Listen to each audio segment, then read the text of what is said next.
A'udzubillahiminasyaitonirrajim. Bismillahirrahmanirrahim. Assalamualaikum warahmatullahi wabarakatuh. Waalaikumsalam warahmatullahi wabarakatuh. Alhamdulillahilladzi hadana li hadza wa ma kunna hadana. Asyhadu an la ilaha illallah wa asyhadu anna Muhammadar Rasulullah. Bismillah sadri wa yassir li amri wa hlul 'uqdatam min lisani yafqahu qawli. Amma ba'du. Yang saya hormati dan saya muliakan, di sini udah bersama kita semua. Beliau Profesor Dr. Sekar Ayu Aryani sebagai narasumber pada pertemuan kali ini. Terus juga yang saya hormati, nanti mungkin juga bergabung beliau Profesor Dr. Musa Asari, dan juga tadi beliau juga ada juga Waston dan juga narasumber-narasumber beserta peserta Filsafat Musa Asari B2. Marilah kita buka Bocor. kelas pertemuan ke-8 ini dengan bacaan basmalah. Bismillahirrahmanirrahim. Sebelum saya pasrahkan sepenuhnya, alangkah baiknya saya akan review arus balik. Tentunya kemarin kita di opening dibuka dengan Prof. Musa dengan apa ya, keywordnya yang sampai sekarang melekat, bahwasanya berpikir bebas tidak sama dengan bertindak bebas.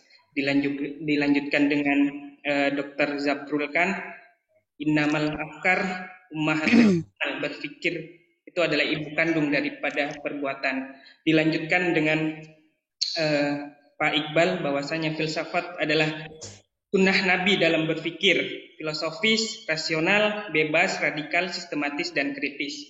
Kemarin juga dilanjutkan dengan beliau Bapak Taufik Rahzen. Nah, di sini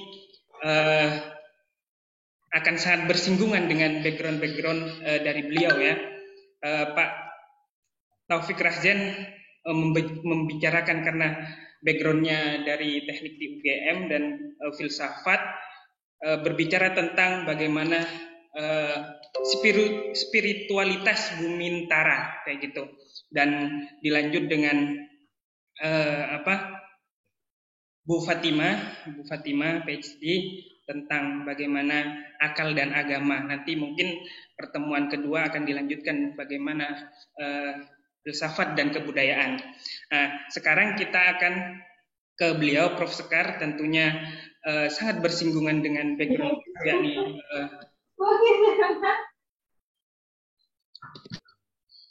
yakni psikologi agama itu sendiri. Sebelum ke pemateri, alangkah baiknya saya akan sharekan CV beliau. Nama lengkap beliau adalah Profesor Dr. Sekar Ayu Aryani. Lahir di Bandung 18/12/1959. Beliau merupakan guru besar psikologi agama atau studi agama-agama di UIN Sunan Kalijaga, Yogyakarta. Dan ternyata beliau suaminya Profesor Dr. Waston M.Hum. Menariknya di S1, S2, S3-nya sangat pakar di bidang psikologi agama ya. Meneliti tentang Darul Islam sebagai gerakan mesianis. Terus dilanjutkan juga tentang risetnya beliau tentang Al-Ghazali dan konversinya ke Sufi. Nah, ini juga saya sangat senang dengan cerita dan juga kuliah tentang Al-Ghazali, dan dilanjut tentang psikologi Islam dan psikologi pastoral, perspektif psikologi religius. Pengalaman beliau merupakan ketua jurusan perbandingan agama di tahun 2005 sampai 2007, dekan Fakultas Usuluddin di 2007 sampai 2020, dan wakil rektor 1 bidang akademik di 2010 sampai 2014. banyak sekali mata kuliah yang diampu dan juga riset-riset yang beliau tekuni. Dan juga tidak lupa pula saya akan sampaikan bahwasanya beliau aktif di berkarya, terus simposium pengabdian masyarakat, dan juga di sini perlu saya sampaikan beliau juga aktif berkunjung sebagai narasumber ataupun kunjungan kerja ke luar negeri seperti di Kanada, Australia, Jepang, dan juga Malaysia. Nah, ini. Dan sekarang beliau menjadi organisasi beliau adalah Asosiasi Studi Agama-Agama dan juga Majelis Dikti PP Aisyah. Dan tak lupa berkat kepakarannya mendapatkan tanda jasa penghormatan yakni Satya Lencana Pengabdian selama 20 tahun di PNS itu sendiri di UIN Sunan Kalijaga. Beliau akan membahas tentang nantinya yakni tentang dialog psikologi dan filsafat. Nanti akan banyak berbicara tentang bagaimana sejarah filsafat, prodesasinya, terus aliran, dan kita akan dijamuh tentang tokoh-tokohnya serta karakteristik dalam sejarahnya, terus posisi agama dalam psikologi itu kayak gimana, bahkan menyinggung ontologinya, aksiologinya, bahkan epistemologinya.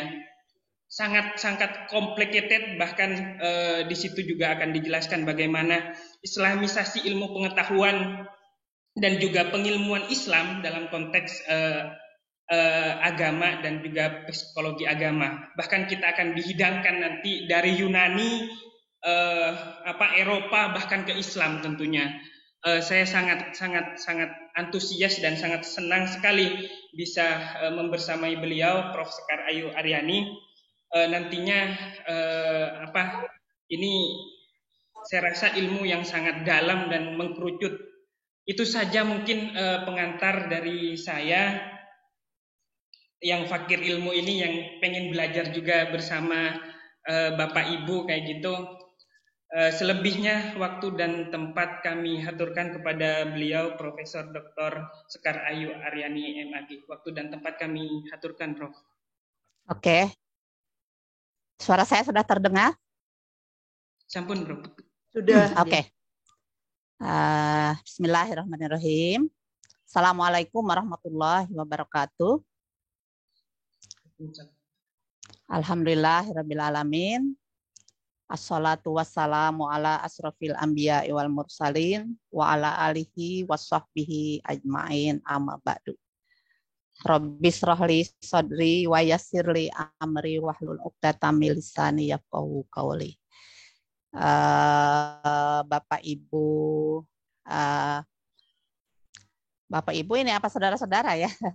Bapak Ibu pengikut atau peserta dari kursus filsafat Musa Asy'ari yang saya hormati dan saya banggakan.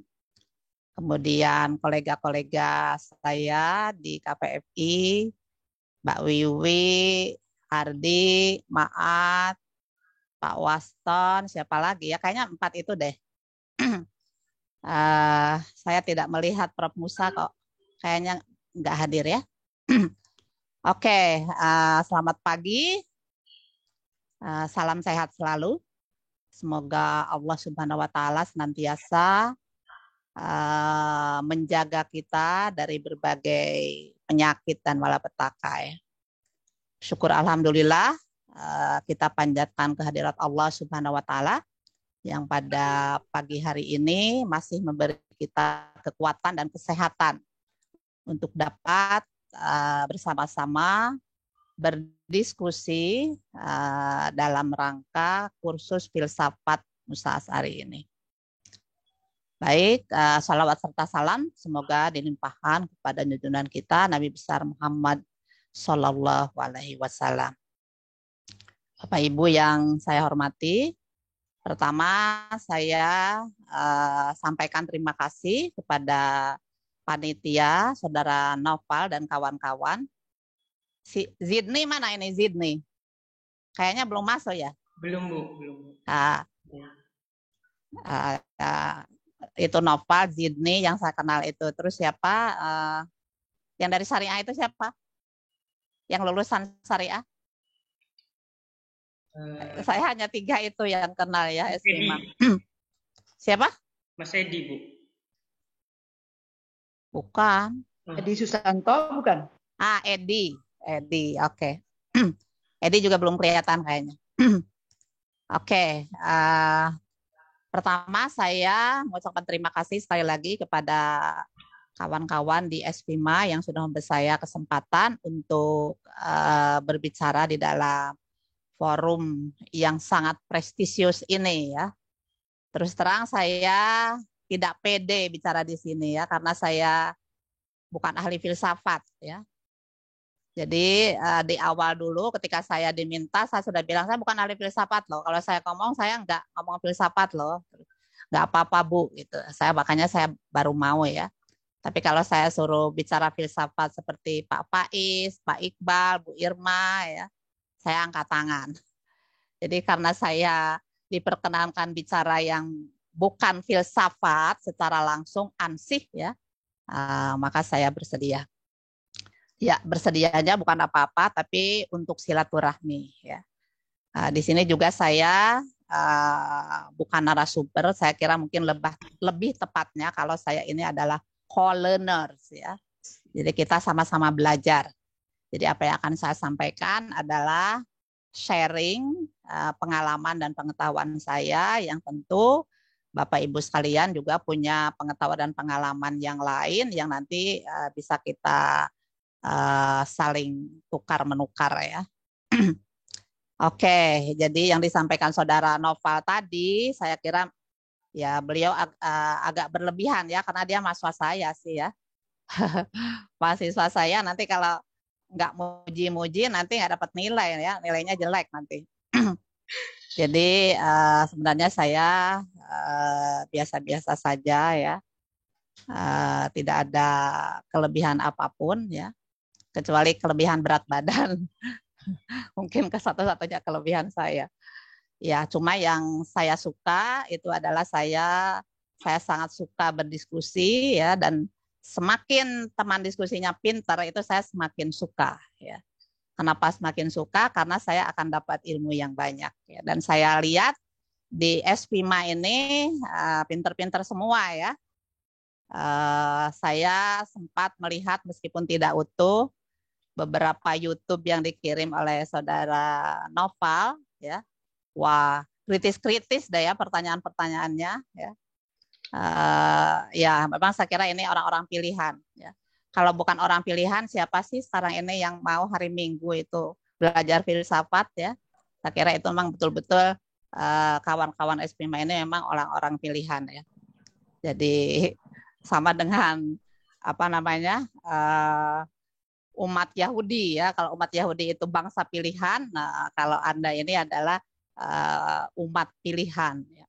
Karena sekali lagi Anda masih menyediakan diri, menyediakan waktu untuk belajar di hari Minggu pagi ya.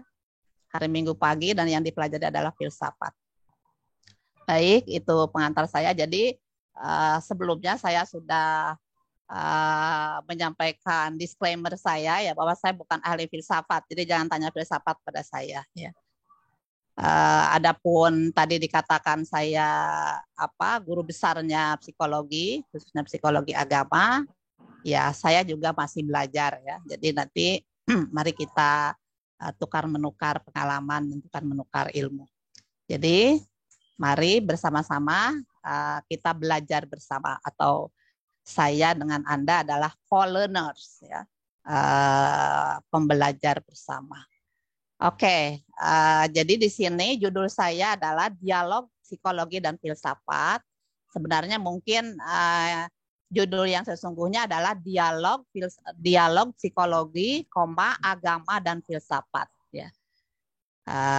Kenapa agama? Karena yang saya maksud di sini khususnya adalah psikologi agama. Ya, psikologi agama adalah psikologi juga, memang bukan agama. Makanya saya putuskan oke lah kalau gitu dialog psikologi dan filsafat saja. Kenapa saya hubungkan dengan filsafat? Bukan karena ini memang kursus filsafat, tapi karena di sini saya akan mencoba untuk menyorotinya dari filsafatnya, khususnya filsafat ilmu, ya. Jadi khususnya filsafat ilmu yang ya tentu saja sekemampuan saya, karena sekali lagi saya memang bukan Pak Faiz ya. Kalau Pak Faiz memang beliau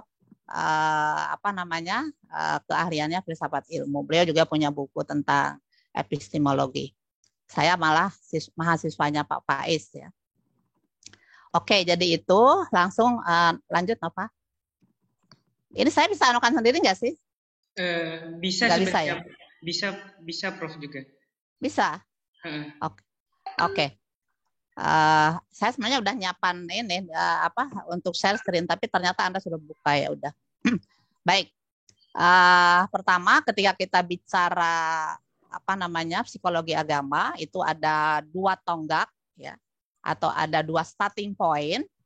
Yang pertama adalah tonggaknya itu dari sejarah ilmu psikologi, dan yang kedua dari ilmu studi agama-agama. Itu kalau di Pasca Sarjana UIN disebut dengan antar iman, ya, prodinya Saudara Noval. Nah, dari tonggak atau dari starting point psikologi, ya, kita mengenal sejarah psikologi. Ya, saya kira psikologi pertama kali berdiri itu ditandai dengan sebuah momentum, yaitu berdirinya laboratorium psikologi pertama di Frankfurt, dengan pendirinya adalah Wilhelm Wundt pada tahun 1879 ya. Jadi psikologi ini adalah ilmu yang baru ya, jauh lebih baru kalau dibandingkan dengan filsafat ya. Kita kenal filsafat itu ratusan tahun sebelum Masehi ya. Sementara psikologi itu baru muncul atau baru berdiri tahun 1879. Abad ke-19. Jadi 20 abad lebih bedanya dengan filsafat. Ya. Itu pun muncul tahun 1879 ini adalah ketika dia memisahkan diri dari induknya, yaitu filsafat. Ya. Kita tahu semua ilmu itu pada awalnya adalah berasal dari filsafat, karena itulah maka filsafat sering disebut sebagai induk semua ilmu. Ya. Jadi berbahagialah orang yang ahli filsafat, termasuk Anda semua calon-calon ahli filsafat, ya. Karena Anda menguasai ilmunya, induknya ya dari semua ilmu itu. Oke. Kenapa psikologi pada tahun 1879 memisahkan diri? Saya kira sama dengan ilmu-ilmu sosial lain, ya, karena filsafat tentu tidak langsung, apalagi yang sifatnya teknis. Ya. Oleh karena itu, untuk kepentingan masalah-masalah yang sifatnya teknis dan yang spesifik, maka ilmu-ilmu yang tadinya bergabung itu memisah. Salah satunya adalah psikologi. Ya. Mungkin Anda pernah mendengar satu ungkapan, philosophy cannot make bread. Ya. Filsafat itu tidak bisa membuat roti. Ya. Artinya, pertama bisa diartikan sebagai, ya lain juga ada orang yang mengartikan dengan jadi ahli filsafat itu nggak bisa nyari uang gitu ya. Make bread di sini artinya nggak bisa dipakai untuk nyari uang. Ya. Oke. Aliran mainstream setelah tahun 1879 muncul aliran mainstream dalam psikologi ya, yang kita kenal dengan 3 aliran mainstream, yaitu yang pertama adalah psikoanalisis, kemudian behavior. Yang belajar psikologi apa saja di dunia ini tidak ada yang tidak mengenal 3 aliran ini, karena ini adalah aliran mainstreamnya ya. Sama dengan kalau kita belajar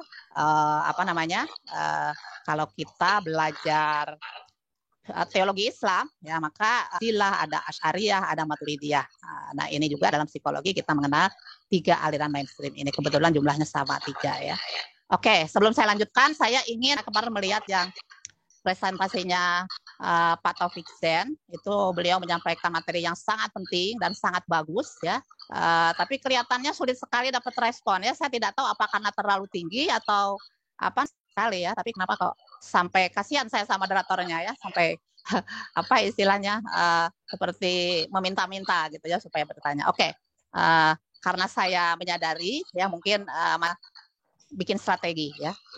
Jadi strategi saya adalah di antara Bapak Ibu sekalian nanti saya minta ada yang berperan sebagai penanya, ada yang berperan sebagai pendukung, ada yang berperan sebagai penyangkal atau pengkritisi, dan yang membuat contoh. Tolong, Noval, ditulis Noval. Ya, masing-masing mungkin 2 atau 3 orang boleh. Ya. Penanya siapa, silakan mendaftar kepada Noval. Kemudian pendukung, kalau pendukung saya mau tunjuk sendiri karena saya tahu orang yang akan mendukung saya. Pendukung saya adalah pertama Mbak Wiwi. Ya, tolong tulis Noval.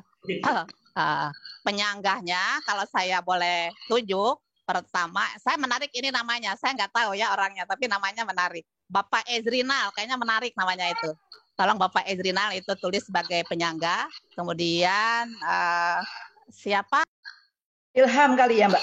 Ilham. Ilham ada nggak ya? Ilham nggak ada di sini. Hadir nggak? Kayaknya nggak ada. Oh, nggak hadir. Oke, kalau nggak hadir jangan. Oke, kalau gitu satu lagi perempuannya siapa ya? Ada Mbak Bu Novi, Mbak Novi ya? itu Bu. Mbak Novi. Oke, Bu Novi. Oke, Bu Novi ya. 2 orang itu. Nanti kalau ada yang lain boleh bergabung dengan Pak Ezrinal dan Bu Novi. Oke. Kemudian saya nggak ini karena lagi tayang PowerPoint jadi nggak bisa melihat. Oke, kemudian Saudara Noval dan nanti cari kawannya yang lain. Oke, jadi penanya ya. Nah, penanyanya silakan mendaftar dulu kepada Saudara Noval. 2 orang saja dulu. Atau kalau tidak ada yang mendaftar, Saudara Noval nunjuk sendiri aja 2 orang, Noval. Siapa Noval? Anda nunjuk aja. Mas, ini apa Pak Izul Muna yang Oke, dari saya. tulis. Satu lagi perempuan. Ini apa Mbak Anikmatul Khairah. Oke. Mbak Ani dengan siapa? Bapak siapa? Izul. Bapak Izul. Oke, jadi itu ya. Penanyanya Bu Ani sama Pak Izul, kemudian pendukungnya Mbak Wiwi, Pak Ardi dan Pak Maat. Ya. Padahal ini sebenarnya pengkritik saya ya. Tapi di sini saya paksa untuk mendukung Pak Ezrinal dan Bu Novi. Kemudian yang kelompok keempat pemberi contoh itu Saudara Noval. Nanti Anda cari sendiri temannya siapa. Kalau si Zidney masuk nanti sama Zidney ya. Biar sama-sama Maduranya. Bapak Ibu sudah punya peran ya. Tolong apa yang saya sampaikan diperhatikan supaya nanti Bapak Ibu tahu mana yang akan dikritik dari yang saya sampaikan, mana yang akan didukung oleh paranya dan mana yang akan diperkuat dengan contoh yang lebih bagus oleh si pemberi contoh ya.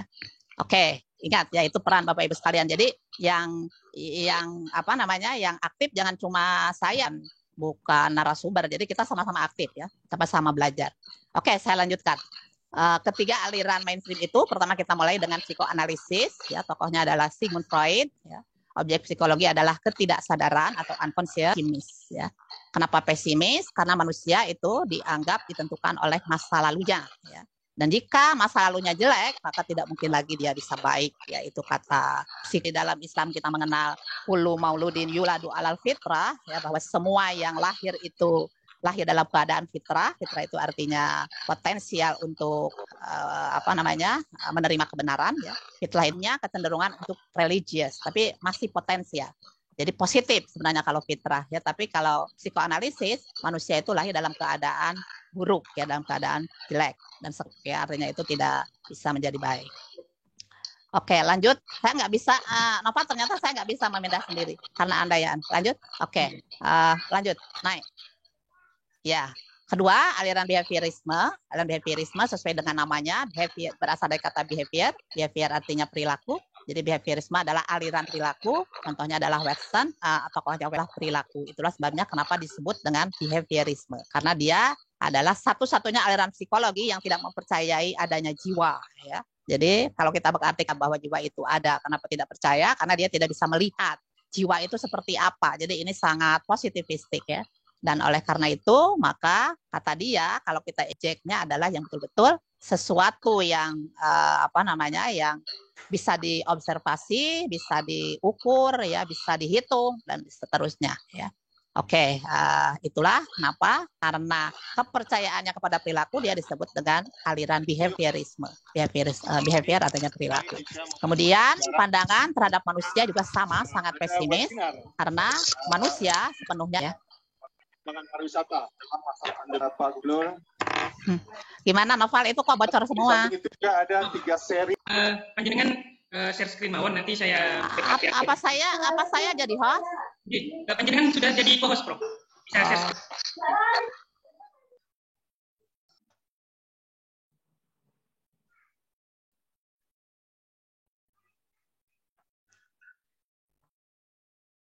Enable apa? Hide profile picture, lock meeting. Iya, yang hostnya Anda toh? J, panjenengan tak Oke, jadi saya. host bisa share screen. Apakah bisa Prof atau ada masalah? Sip. Ya. Oh, enggak, saya ingin Anda memute-kan yang bocor-bocor itu. Siap-siap Prof, sampun Prof. Iya, itu kan jadi masuk semua itu tadi. Iya, Prof. Baik, Prof. Bocor halus. Ya. Oke. Sampai behaviorisme ya tadi. Jadi behaviorisme juga sama dengan psikoanalisis. Dia juga pandangannya terhadap manusia sangat pesimis ya karena dia menganggap manusia itu dikendalikan karena satu teori dia tentang stimulus and response ya. Di mana manusia itu akan selalu merespon setiap stimulus yang diberikan padanya ya. Padahal sebenarnya dalam kenyataan tidak demikian. Ya, klinistik contohnya adalah tokohnya adalah Abraham Maslow. Objek psikologi menurut aliran ini adalah sifat-sifat manusia yang tinggi, ya, seperti cinta kasih. Aliran terdahulu yang sama yang sama mainstreamnya itu sangat pesimis pandangannya terhadap manusia, maka aliran humanistik itu kebalikannya. Dia sangat optimis. Ya, dari humanisme, sebuah aliran filsafat, saya kira yang sangat memuja kehebatan manusia, ya, sehingga karena saking hebatnya manusia, menurut aliran humanisme perlu lagi zat yang ada di atasnya. Artinya dia menjadi ateis kemudian ya karena dia berkeyakinan manusia bisa melakukan apa saja, tidak perlu atau tanpa bantuan siapapun termasuk Tuhan. Oke, kemudian itu dari kayaknya masih ada deh. Psikologi transpersonal. Ya. Transpersonal itu bisa diartikan dengan bahasa lainnya adalah spiritual. Ya. Tokohnya adalah antara lain Charles Sturt. Aliran ini menganggap bahwa objek psikologi selain yang... Nah, dengan munculnya psikologi transpersonal, maka untuk pertama kalinya dalam sejarah psikologi barat mengakui eksistensi spiritual. Ya. Jadi, kalau itu menganggap spiritual itu tidak ada, atau kalaupun ada itu sifatnya patologis, maka baru ketika muncul aliran transpersonal inilah filsafat barat, spiritual itu merupakan salah satu aspek dari manusia, ya, dari kehidupan manusia, dan itu juga aspek penting, ya. Sampai-sampai Charles Sturt mengatakan bahwa akar persoalan problem kehan, bencana, kerusakan lingkungan dan seterusnya itu bersumber dari rusaknya spiritualitas, ya. Oleh karena itu maka perbaikannya adalah juga dengan memperbaiki si statement dari transpersonal yang mengatakan bahwa spiritualitas itu selain ada juga sangat penting, ya, bahkan dia sangat esensial di dalam kehidupan manusia. Nah, di sini psikologi barat yang tadinya adalah beraliran positivisme, setelah transpersonal inilah dia beralih menjadi lebih kualitatif, ya, mungkin masuk kepada pos sosial itu menemukan kesesuaian termasuk psikologi. Oke, itu kalau dari starting point psikologi, ya. Tadi saya katakan ada dua starting point. Starting point yang kedua yaitu bagaimana juga ilmu sosial, pendekatan ilmu sosial keagamaan yang lain seperti sosiologi agama, antropologi agama dan seterusnya, tidak terkecuali psikologi agama juga dari keilmuan sosialnya, dan satu lagi dari religious studies, dari studi agama-agama. Kalau dari religious studies, maka titik tolaknya atau statik kemauan akan psikologi untuk menyembuhkan penyakit psikologis pada waktu Perang Dunia Kedua. Ya. Kita tahu Perang Dunia Kedua itu berakhir tahun berapa itu? 1945-an lah ya. Sekitar itu Perang Dunia Kedua ini adalah perang yang sangat besar, ya, banyak korban. Bukan cuma korban harta benda, bukan hanya korban fisik, tapi juga korban-korban kemanusiaan, ganggu keseimbangan, ya, termasuk keseimbangan jiwanya. Nah, disitulah maka para agamawan merasa tidak mampu lagi hanya mengkonseling mereka dengan agama, tapi butuh secara teknis ilmu lain yang disebut dengan psikologi. Ya, psikologi agama ini lahir di Barat, ya, dan Barat, ya, waktu itu masih dikuasai oleh tentu agama-agama Nasrani, baik Katolik maupun Kristen, ya, Protestan. Adalah orang yang pertama kali dihubungi, ya, oleh seseorang jemaat ketika dia menghadapi masalah. Ya. Jadi masalah apa saja, masalah kecil, masalah besar, apalagi ketika dan para agamawan menjadi tumpahan dari semua kegelisahannya, ya. Dan sekali lagi karena begitu masifnya orang yang membutuhkan bantuan itu, dan juga begitu seriusnya permasalahan yang atau pastor, para pendeta tidak mampu lagi hanya menanganinya dengan agama. Ya. Mereka butuh bantuan ilmu lain yang waktu itu adalah dipilihnya psikologi. Ya.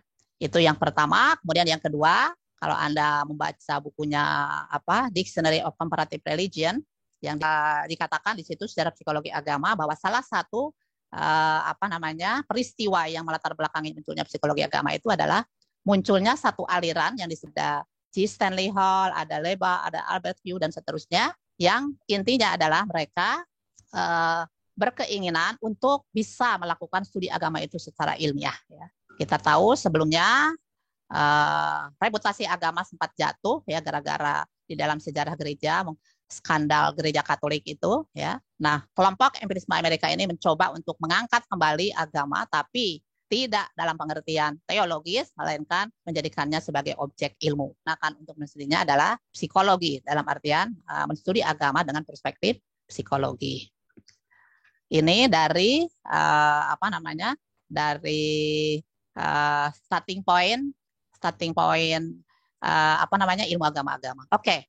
Sekarang kita bicara tentang aksentuasi filsafat ilmu. Ya, pun dia psikologi, ya, tapi sedikit berbeda dengan psikologi pada umumnya karena dia mengkaji agama, maka filsafat ilmunya juga sedikit berbeda. Ya, lebih-lebih kalau sekarang kita mengenal ada psikologi berbeda lagi ya dengan psikologi maupun psikologi agama. Kita mengenal di dalam filsafat ilmu ya bahwa tradisi ilmu pengetahuan itu yang besar ada Yunani, ada Barat, ya, kemudian kita bandingkan dengan Islam, yang masing-masing yang berbeda. Ya, aksentuasi di sini adalah maksud saya adalah penekanan ya. Jadi filsafat ilmu Yunani itu kita tahu sangat menitik beratkan kepada aspek ontologi, ya, di mana hal yang dikejar adalah kebenaran secara substantif, ya, menekankan pembahasan, ya, baik sesuatu yang ada dalam bentuk kognisi maupun pengalaman indrawi. Ya.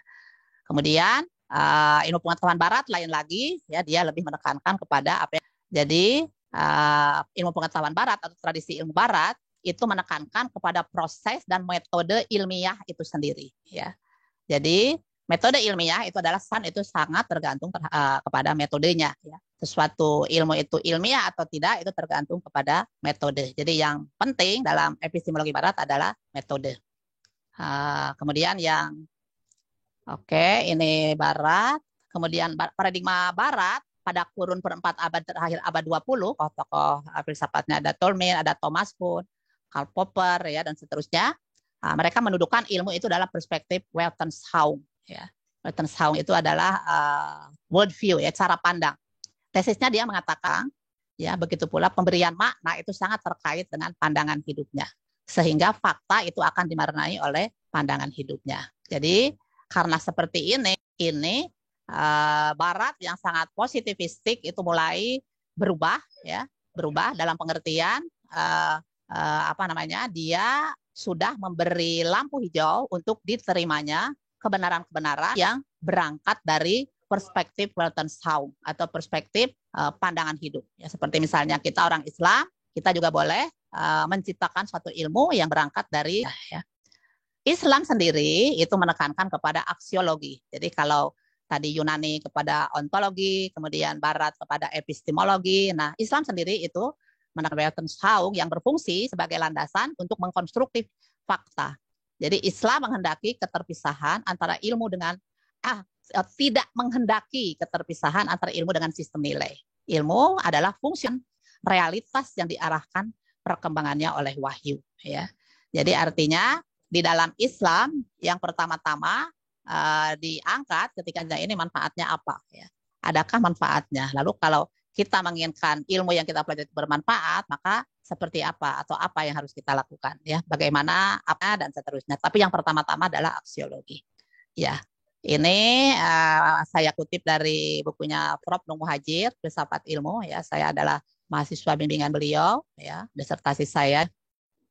Kemudian dalam worldview Islam kita juga mengenal pandangan Islam tentang realitas. Ya, jadi pandangan Islam tentang realitas ini sangat kaya, ya, sangat jauh lebih kaya mengenal sesuatu yang sifatnya positif, ya, bisa diobservasi, bisa dilihat, bisa diukur. Nah, Islam itu mengenal yang lebih dari itu. Ya. Jadi ahli tasawuf di dalam Islam kita mengenal Ya, mereka kenal bahwa dunia atau makrokosmos itu adalah seluruh tatanan ciptaan Tuhan dan mikrokosmos adalah tatanan ciptaan Tuhan yang ada pada diri manusia. Semuanya terdiri daripada dan juga spiritual. Ahli lain mengatakan baik mikrokosmos maupun makrokosmos itu terdiri dari yang sifatnya observable atau hal-hal yang tidak terlihat tapi terpikirkan, dan juga unconceivable, ya, bahkan wilayah yang terpikirkan pun tidak, ya. Jadi kalau barat itu barat mainstream, ya, maksudnya dia hanya mengenal yang conceivable dan juga unconceivable area, ya. Jadi sangat kaya, sangat luas jangkauannya. Oke.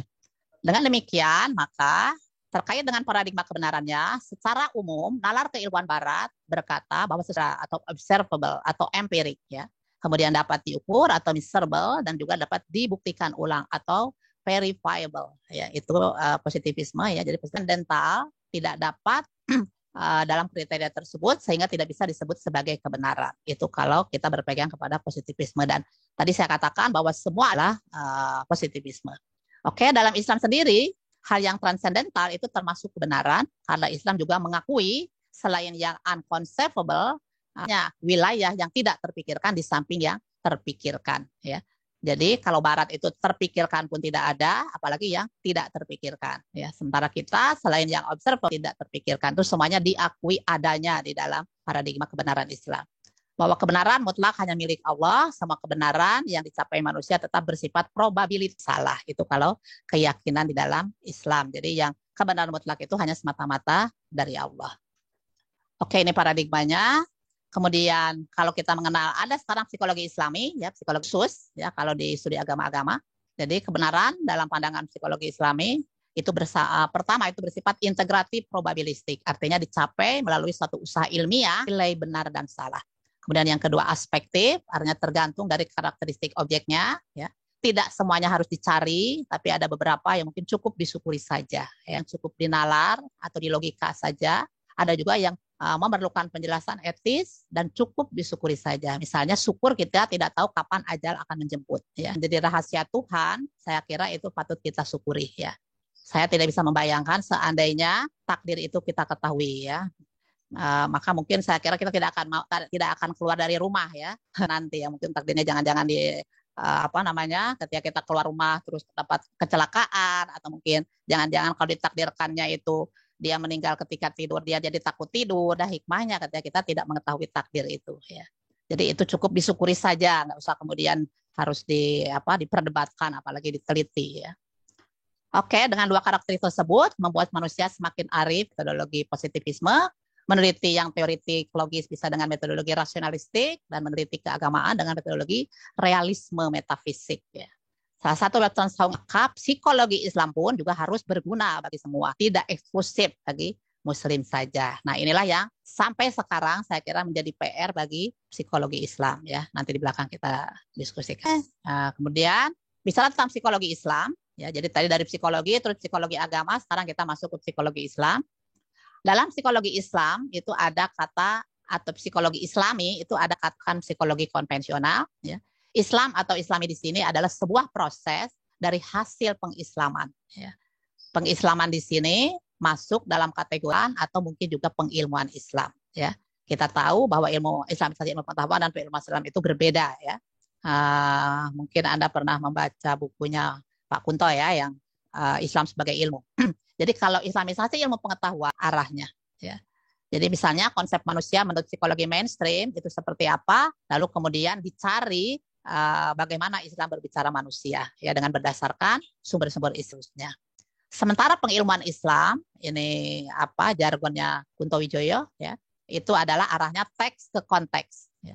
Jadi kalau Islamisasi itu masuk saja kepada ada sekarang, kemudian setelah itu difilter, ya. Tapi kalau Islamisasi tidak seperti itu, ya. Kita mulai, jadi kita tidak usah reaktif katanya Kunto, ya.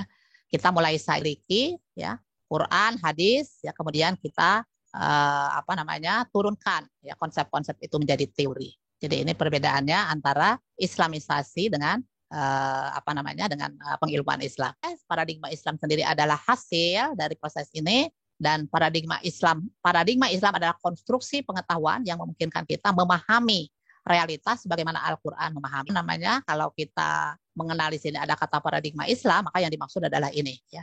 Dan paradigma Islam itu adalah hasil dari apa yang disebut dengan pengilmuan Islam. Oke, kemudian Islam sebagai ilmu itu ada proses dan sekalian pengilmuan Islam ini ya. Di bukunya Kunto dijelaskan, yaitu dengan melakukan pertama-tama adalah demistifikasi Islam, yaitu menghilangkan mistik yang menghubungkan agama dengan ilmu. Ya. Jadi mistik ini ketidakjelasan ya, mistik di sini maksudnya. Jadi supaya menjadi jelas, maka ilmu dengan agama itu perlu dihubungkan. Itu yang dimaksud dengan demistifikasi untuk menghasilkan humaniora dalam Al-Quran. Ya. Di mana menurut Kunto, ya. Ilmu dalam Al-Quran itu ada 3 ya, selain ilmu qauliyah, ilmu kauniyah, dan satu lagi adalah nafsiyah. Cendekiawan muslim lain ya, kalau para ulama muslim lain itu mengatakan qauliyah dan kauniyah saja, tapi Kunto menambah satu lagi yaitu nafsiyah. Jadi qauliyah, kauniyah, dan satu lagi nafsiyah. Islam ini yang pertama dikenal apa yang disebut strukturalisme transendental, yaitu bahwa bangunan ilmunya bersifat transendental, yaitu abstrak, metafisik, dan melampaui. Ya. Pertama, wholeness atau koherensi. Ya. Contohnya Islam kafah. Kemudian yang kedua, transformation, artinya mampu mengembangkan diri, tidak statis. Ya. Contohnya terjadi transformasi dari Mekah ke Madinah, itu terjadi perubahan orientasi. Ya. Kalau di Mekah itu masih teologis, kemudian di Madinah itu sudah politis. Ya. Kemudian ciri yang ketiga adalah ada pengembangan, tetapi tetap memelihara strukturnya. Contohnya ada ijma, ada qiyas terhadap Al-Quran. Dan yang terakhir, ciri lain adalah interconnectedness atau keterkaitan. Ya, contohnya ada hablum minallah, capacity, yaitu adanya struktur pembentuk kekuatan. Ya, seperti misalnya adanya saling keterkaitan antara ada gejala yang saling bertentangan, ada musyrik dan neraka. Ya, ini 3 pokok dari apa yang menjadi ciri epistemologi Islam ya menurut Kunto Wijoyo. Jadi ketika kita akan melakukan pengilmuan yang harus diikuti ya. Oke. Ya, sedangkan strateginya itu ada 2. Yang pertama disebut dengan integralisasi dan yang kedua adalah objektifikasi. Apa itu integralisasi? Kekayaan ilmu pengetahuan manusia dengan wahyu ya. Sementara objektifikasi adalah menjadikan pengilmuan Islam sebagai rahmat bagi semua orang. Artinya, objektifikasi ini Islam ke dalam kategori-kategori objektif. Ya. Jadi sesuatu perbuatan itu dianggap objektif ketika perbuatan tersebut dirasakan oleh orang yang bukan Islam sebagai sama. Ya. Contohnya misalnya sistem ekonomi Islam. Jadi kenapa sistem ekonomi Islam ini dipandang oleh Kunto sebagai sebuah upaya pengilmuan Islam yang berhasil, semua orang atau semua manusia itu bisa mendapatkan manfaatnya, tidak hanya untuk orang Islam saja. Ya, kita tahu klien dan nasabah dari bank Islam banyak sekali yang non Islam ya, bahkan di Barat ya, seperti di Inggris itu, saya kira malah mayoritas justru yang non Muslim ya, yang mempercayakan uangnya di bank Islam itu. Nah ini sebagai bukti yang dimaksud sebagai rahmatan lil alamin tersebut ya. Untuk menjadikan ilmu integralistik itu ada alurnya sebagaimana juga ilmu sekuler ya. Kalau ilmu sekuler itu kita tahu alurnya adalah pertama dari menjadi sebuah pandangan antropocentrisme bahwa kebenaran itu adalah berasal dari manusia. Karena itu maka terjadi diferensiasi ya, jarak ya antara antara kebenaran dengan agama, dan ilmu-ilmu yang diproses melalui pengilmuan Islam itu hasilnya disebut dengan ilmu integralistik. Alurnya adalah dia berangkat dari agama sebagai grand teori, kemudian sikapnya dan dari wahyu juga dari pikiran manusia. Karena itu maka terjadi diferensiasi. Diferensiasi maksudnya penyatuan antara agama dengan sektor kehidupan ya. Nah, dengan menyatukan lahirlah apa yang disebut dengan ilmu integralistik atau ilmu-ilmu yang Islami tersebut ya. Ilmu yang menyatukan antara wahyu dengan pikiran manusia. Ini alur prosesnya. Sekarang pertanyaan kita, psikologi Islami ini bisa muncul dari 2 jalur ya, bisa dari Islamisasi ilmu pengetahuan, bisa juga dari jalur banyak yang membaca buku-buku yang berlaberkan psikologi Islami. Itu sampai sekarang masih sangat bervariasi ya, belum ada kesatuan visi ya Makanya saya kalau mengajar psikologi Islami itu selalu psikologi Islami ini sekarang masih dalam fase formatif ya, belum sampai kepada bentuk yang final ya.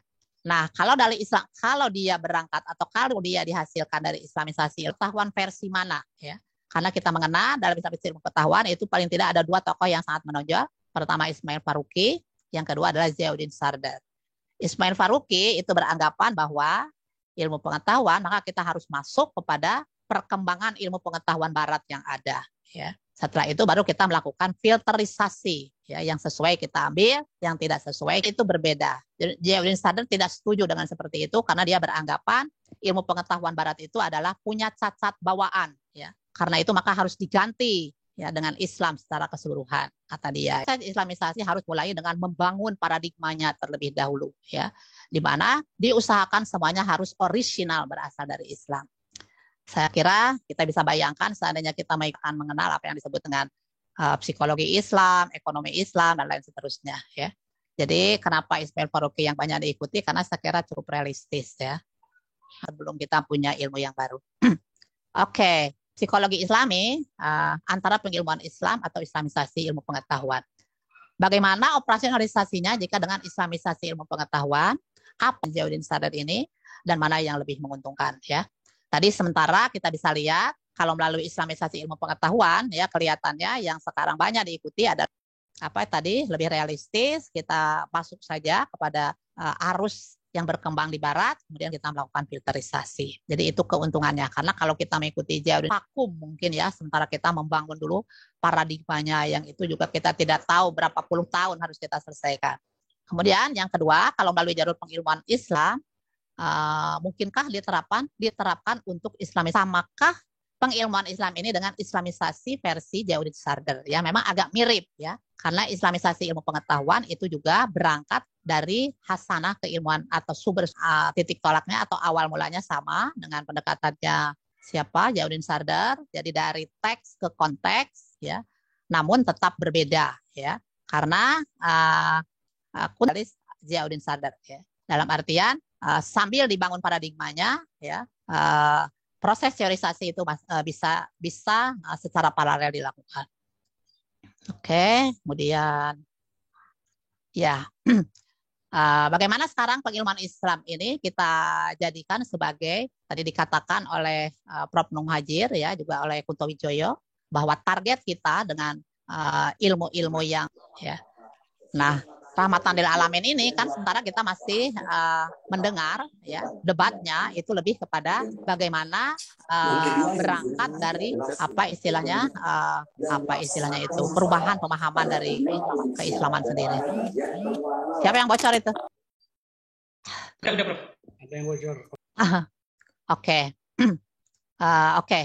Sedangkan pengilmuan Islam itu menurunkan nilai-nilai Islam yang sifatnya normat. Jadi menurut hemat saya Islam rahmatan lil alamin itu bisa juga kita raih melalui apa yang disebut dengan pengembangan ilmu, disebut oleh Kunto dengan pengilmuan Islam ya. Karena dengan pengilmuan Islam ini artinya kita menurunkan nilai-nilai Islam yang sifatnya normatif itu menjadi TK, nilai-nilai Islam dari sumbernya yaitu Al-Qur'an, hadis, kemudian dihadapkan kepada fakta empirik untuk dilakukan apa yang disebut dengan proses teori construction. Itu yang terjadi dengan ekonomi Islam hasil ya.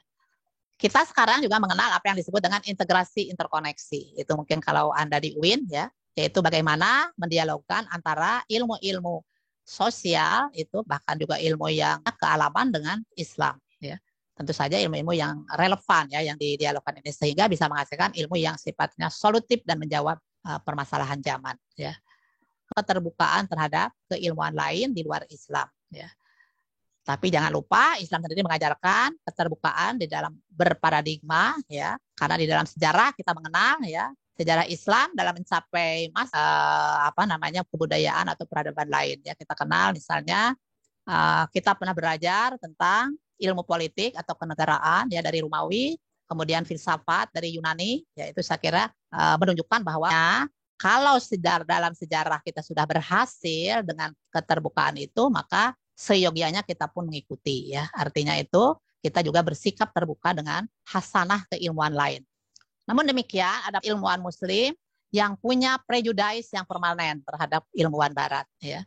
Ya prejudice mungkin boleh ya, tapi jangan permanen ya. Kalau konteks, tapi kalau selamanya prejudice itu saya kira akan merugikan ya, karena kita menjadi tidak bisa mengambil ilmunya ya dari hasanah keilmuan lain. Kemudian penolakan terhadap ilmu yang jelas tidak bermanfaat ya. Contohnya kita mengenal ada sekelompok muslim yang misalnya menolak hermeneutik, menolak ilmu studi agama-agama ya. Padahal nyata-nyata kedua keilmuan ini diperlukan ya, apalagi untuk kehidupan yang masyarakat sifatnya kontekstual antara lain, dan juga studi agama-agama kita perlukan juga untuk kehidupan yang harmonis antara agama atau antar penganut agama dan juga antar budaya umat Islam. Oke, perkembangan keilmuan barat yang perlu dipertimbangkan. Kenapa kita tidak perlu prejudice yang permanen? Karena kalau kita menuduh barat itu sekuler dan liberal ya, oleh dalam sejarah barat kita mengenal trauma dominasi gereja dan juga feodalisme ya. Jadi wajar kalau mereka kemudian sekarang menjadi sekuler dan liberal ya.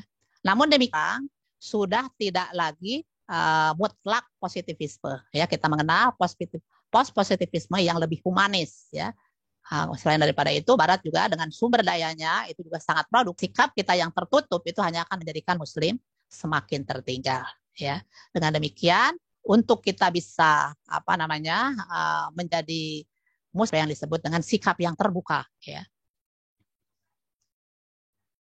Oke, ini penutup saya.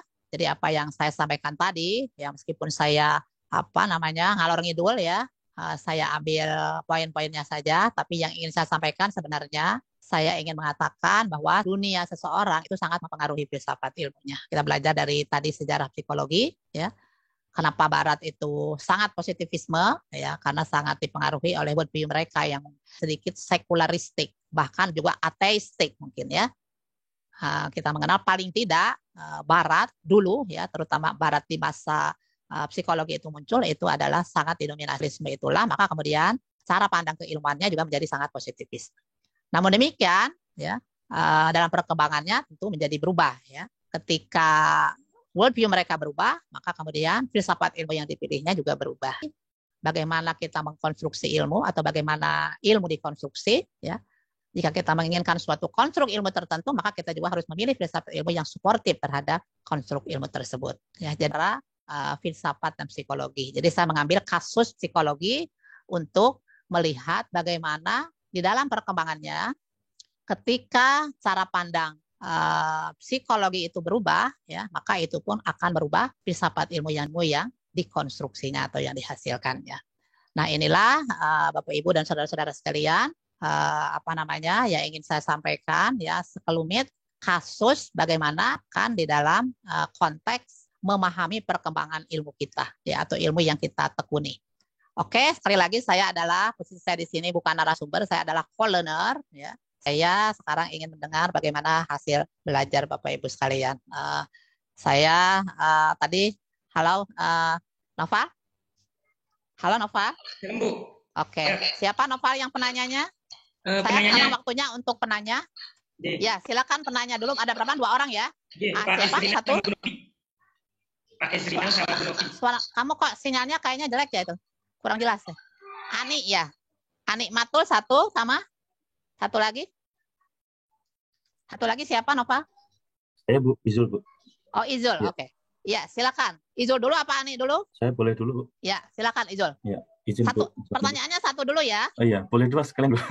1 nanti si Ani biar. Oke, 2 nggak apa-apa. Oke, makasih Bu. Assalamualaikum warahmatullahi wabarakatuh. Waalaikumsalam. Izin mungkin saya menyampaikan latar belakang saya dulu ya Bu. Saya ada background psikologi, filsafat ataupun mau jadi pesantren ya. Intinya memang saya dari umum awam yang memang sebetulnya memang tertarik dengan kajian-kajian filsafat. Mungkin ada 2 pertanyaan ya yang saya sampaikan ya. Mungkin untuk yang pertama saya tertarik tadi terkait dengan proses pengilmuan Islam atau satu lagi tadi Islamisasi ya, Islamisasi psikologi itu sendiri. Nah, saya mungkin agak jadi pertanyaan saya, apakah memang psikologi ini harus mengalami fase Islamisasi? Karena apakah tidak bisa misalnya psikologi itu juga sejajar dalam misalnya katakanlah kimia, fisika ataupun astronomi yang sebetulnya dia berupaya mewujudkan idealisme sendiri ya. Artinya memang dia berkembang sesuai dengan bagaimana kimia itu seharusnya, fisika itu seharusnya, ataupun katakanlah astronomi itu seharusnya menjadi sebagai sebuah spirit ataupun nanti menjadi sebuah ruang yang luas untuk kiranya menjadi sebuah referensi atau menjadi pakar-pakar supaya nantinya psikologi ini tidak keluar dari offset lah katakanlah gitu. Jadi kalau saya memandang bahwa nanti upaya Islamisasi psikologi atau mungkin pengilmuan dari psikologi menjadi waktu tidak memakan energi tersendiri ya.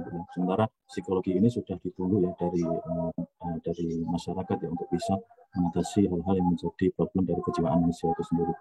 Jadi saya sebagai orang umum melihat bahwa dari ilmu yang sangat ideal yang sumbernya dari mana saja ya, dan Islam menjadi pakar atau menjadi sumber utama dari psikologi itu sendiri. Itu yang pertama. Yang kedua terkait tadi perkembangan psikologi transpersonal ya, dari ilmu Amerika saya tarik sejauh mana perkembangan dari psikologi transpersonal yang menunjukkan spiritualitas itu sebagai penyelesai dari seluruh problem yang dialami oleh umat manusia. Problem seperti kemiskinan, kebodohan itu akan selesai dengan spiritualitas. Saya melihat apakah ini ada relevansinya ya.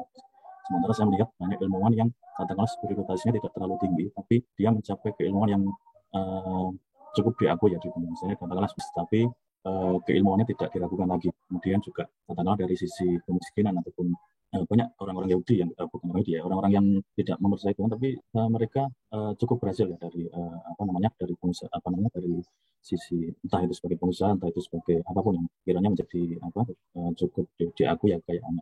Nah itu apakah sejauh mana relevansi dari spiritualitas terhadap Nah saya secara pribadi pernah merenungkan hal ini, apakah betul ya tingkat spiritualitas manusia itu bisa mengatasi kemiskinan ataupun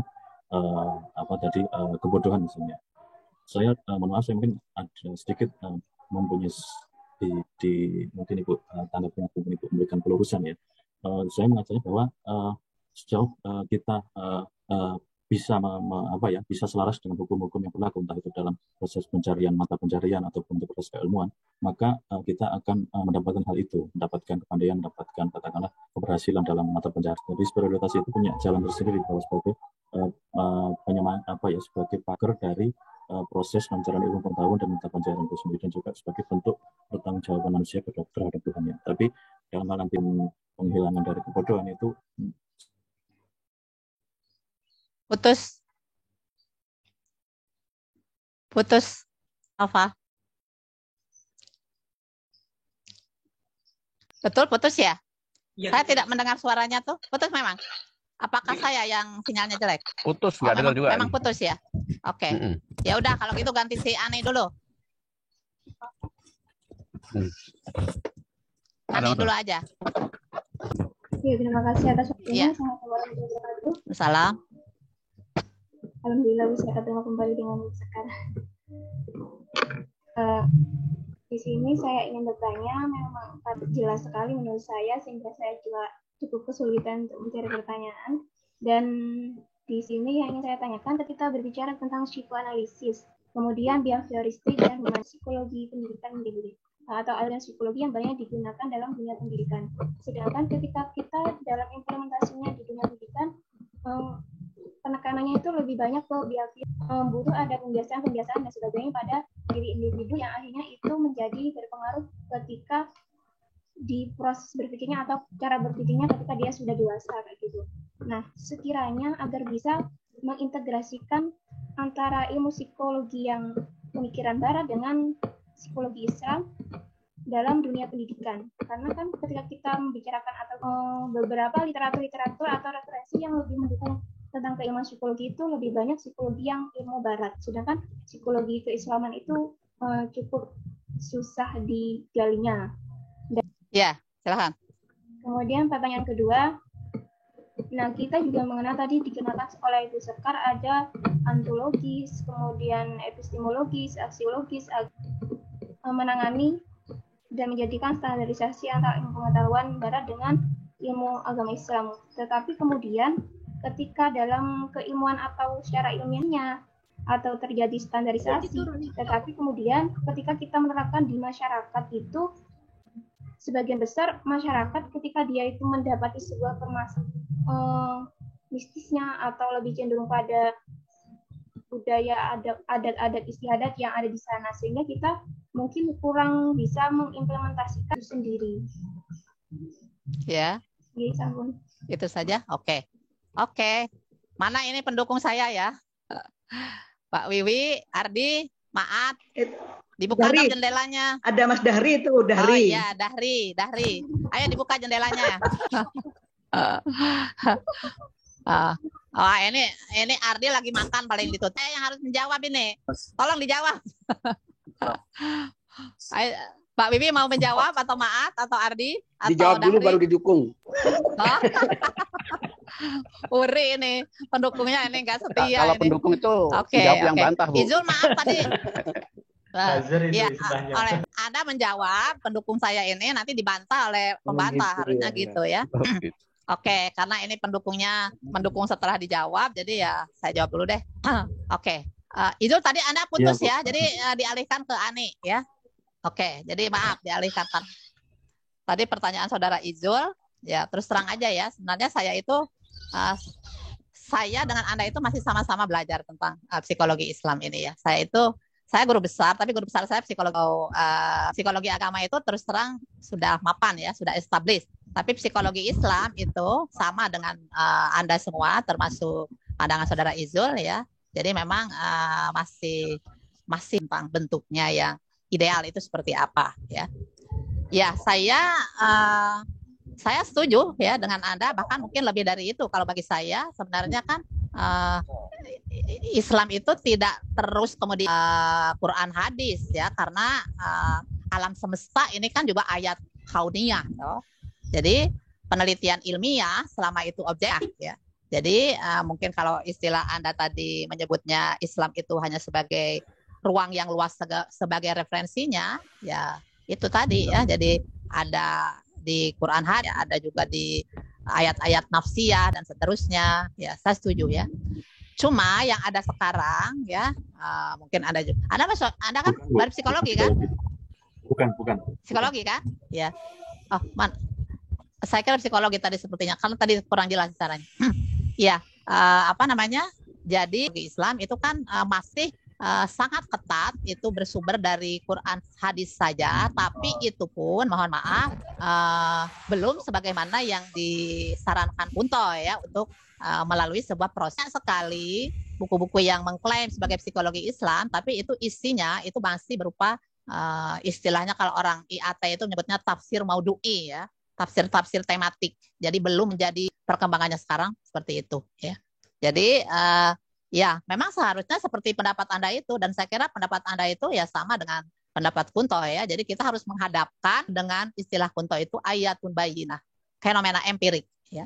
Jadi harus didialogkan dengan fenomena empirik untuk dilakukan apa yang disebut dengan teori construction ya. Jadi apa yang tadi dicita-citakan Punto itu untuk menjadikan apa yang normatif itu menjadi teoritik ya. Karena kalau sudah menjadi teori, saya kira sudah tidak ada lagi ilmu-ilmu yang sektarian itu ya.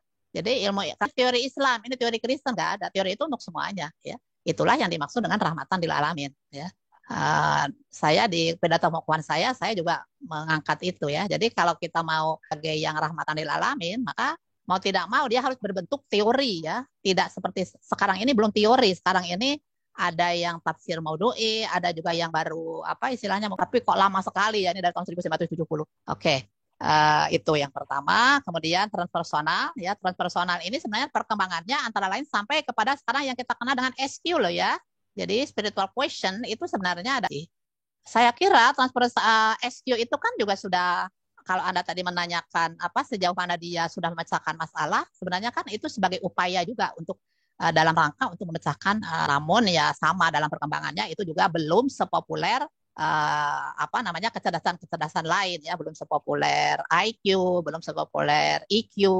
Tapi ketika mungkin popularitas lain, insya Allah saya kira sumbangannya untuk kemanusiaan itu ada ya. Kita masih tunggulah ya, itu mungkin kalau untuk SQ. Kemudian Ani, betul, Anda benar sekali Ani, pendapat Anda sama dengan pendapatnya siapa yang menulis The Dilemma of Muslim Psychologist? Malik Badri. Jadi salah seorang penggagas atau inspirator psikologi Islam itu adalah Malik Badri. Malik Badri menulis pertama dulu tahun 70-an sebuah buku yang berjudul The Dilemma of Muslim. Nah, kenapa dilema? Karena di satu pihak psikologi ini dibutuhkan, tapi di pihak lain dia punya kekurangan atau tidak cukup, ya, tidak sufficient, ya. Nah, seperti yang dikatakan Saudara Ani, jadi kita tidak boleh menutup mata ya bahwa kayak psikoanalisis, kemudian behaviorisme, humanistik, di samping dia punya kekurangan, tapi untuk Anda yang namanya kemajuan di bidang teknologi pendidikan itu adalah salah satunya sumbangan dari aliran behaviorisme, ya. Kalau kita tuh sekarang kita tidak bisa Zoom loh, ya. Kita tidak akan kenal apa itu PowerPoint, kita tidak kenal apa itu overhead projector, kita tidak mengenal apa itu yang untuk semua teknologi pendidikan itu adalah kontribusi dari aliran behaviorisme. Kita harus bijak, ya. Jadi seperti yang dikatakan oleh Malik Badri, ketika kita mengetahui ada kekurangan dan di situ ada manfaat, maka dia ibaratkan begini. Kita ibaratkan saja ilmu itu kotor, ya. Maka cukup bayi itu dimandikan saja, kemudian setelah dimandikan kita ambil. Jangan karena kotor kita mandikan terus kita buang dengan air bekas mandinya itu, ya. Jadi dibuang bayi-bayinya, bukan saya sarankan kepada Anda, dan saya kira itu juga sikap Anda. Jadi kita ambil aja yang positif-positif itu. Kenapa tidak, ya? Yang kita tolak cukup yang baca buku itu. The Dilemma of Muslim Psychologist. Jadi tidak sedikit memang ketiga aliran itu punya manfaat juga atau punya kontribusi juga untuk perkembangan ilmu pengislaman, ya. Cuma sekali lagi kita sangat waspada dengan kekurangannya, ya, dengan ketidakcukupannya, gitu Ane, ya. Oke, kemudian yang kedua, konstruksi pengetahuannya, ya. Saya kira kalau dalam konteks menghadapi masyarakat itu kan sudah menjadi ilmu, ya, sudah menjadi produknya. Jadi kalau produknya saya kira tidak seperti itu lagi, ya. Jadi kalau misalnya tadi saya ada aksiologi, kemudian barat pada epistemologi dan seterusnya, yaitu dalam konstruksi keilmuannya, ya. Tapi kalau sudah menjadi ilmunya, ya saya kira ya salah anggap benar oleh filsafat ilmu kan harus mengandung ketiga-tiganya itu kan, harus jelas ontologinya, harus sahih epistemologinya, dan juga harus ada manfaatnya. Jadi memang di dalam, kalau tadi pertanyaan problem yang ada di masyarakat, ya itu sudah menjadi ilmu yang lengkap tadi, ya, tidak lagi menekankan satu aspek saja. Nah, itu yang saya maksud. Oke, silahkan para penyangga, Saudara Ezrina dan Saudara pendukung dulu, diwakili Maat saja. Ya. Jadi saya kan bukan psikologi agama, ya. Kita juga lama sekali di birokrasi, ya. Tapi yang saya pahami adalah sederhana. Siran itu kalau istilah dulu itu peta filsafat lah, ya. Jadi katakanlah seperti tadi itu ada psikoanalisis, behavioris dan humanistik itu peta. Dan kalau kita belajar ada gitu dalam Quran. Artinya katakanlah behavioris juga ada, ya, dalam Al-Quran, ya. Artinya lingkungan itu memang sangat berpengaruh, ya. Kemudian humanisme juga sangat banyak di dalam Al-Quran, ya. Tuhan dari pemikiran itu ada, cuma tidak di stressing ya dalam Quran, ya. Tetapi itu ada sesuai dengan Tuhan. Katakanlah misalnya seperti psikoanalisis dilahirkan itu khusyuk gitu misalnya dalam sholat misalnya, ya. Dia sudah dari sejak lahirnya memang sudah begitu, ya. Tapi ada juga orang yang memang khusyuk setelah dia melihat ajaran misalnya dengan adanya ajaran Ar-Rahman Rahim gitu. Jadi itu yang saya pahami. Jadi saya sangat menarik yang disampaikan sama saudari kita, ya. Oke. Ya, saya kira sangat bagus, dan saya juga sama ini saya sering sekali ikut, tapi materi singkat ini bisa memberikan gambaran, ya, tentang apa yang psikologi agama. Oke, terima kasih, Maat. Bapak Ibu sekalian, belum kenal Pak Maat ini. Pak Maat ini mantan Kanwil, ya. Kadit Haji di Kanwil NTB, ya. Selama berapa periode? 6 tahun, ya, selama 6 tahun. Jadi kalau Bapak Ibu masih dalam antrian haji, itu dekat-dekatlah dengan Pak Maat, itu Wanifiro tinggal itu aja, nanti laporannya akan dimajukan. Oke, baik. Pak Ezrinal sudah siap rupanya ini. Pak Ezrinal, Bapak boleh menyanggah saya, boleh juga menyanggah Pak Maat, ya, karena itu pendukung saya. Pak Ezrinal dulu, apa Bu Novi dulu, Pak Ezrinal? Oke, ya, Pak Ezrinal dulu, nanti Bu Novi, ya. Oke, silakan Pak. Ya, nggak apa-apa, Pak. Lagi naik helikopter. Terus terang saya sulit menyanggah, bagi saya juga Nggak boleh setuju, Bapak harus menyanggah. Iya, makanya saya sulit saya bilang gitu, tapi tetap saya usahakan menyanggah. Tadi juga itu harus banyak mencerna dulu sebenarnya. Saya berpendapat kalau kita bicara berkata Islam itu ya, itu kok cenderung agama lain. Padahal Islam itu dalam konteks yang saya yakini beberapa tahun terakhir, Islam itu artinya adalah jalan yang selamat. Selamat bukan eksklusif. Bukan saya umat Islam, kamu bukan umat Islam. Tapi Islam yang diajarkan Nabi itu ini kondisi yang terbaik, dan kami menyempurnakan agama yang sebelumnya dan agama yang akan datang. Nah, itu ya itu sudah ya gabungan kita belajar. Intinya agama itu yakin hari akhirat, yakin ada Tuhan, kan itu sama semua. Dan kemudian itu yang mempengaruhi ilmu pengetahuan. Itu mestinya semua agama itu sama, baik Hindu, Buddha, kemudian bahkan Konghucu, bahkan agama-agama tradisional, agama-agama yang itu pada intinya ya sama, karena Nabi itu ada 14.000 kata hadis kan. Jadi saya bukan tidak setuju, tapi kalau kita bicara psikologi Islam itu adalah psikologi bukan Islam dalam artian saya Islam kamu bukan Islam, ya yang benar yang universal. Gitu ya. Yang benar. Saya ingin mencontohkan ini teologi penciptaan ya. Teologi penciptaan itu dalam Islam disebutkan ada 6 hari. Anukan langit ke bumi dan sebagainya.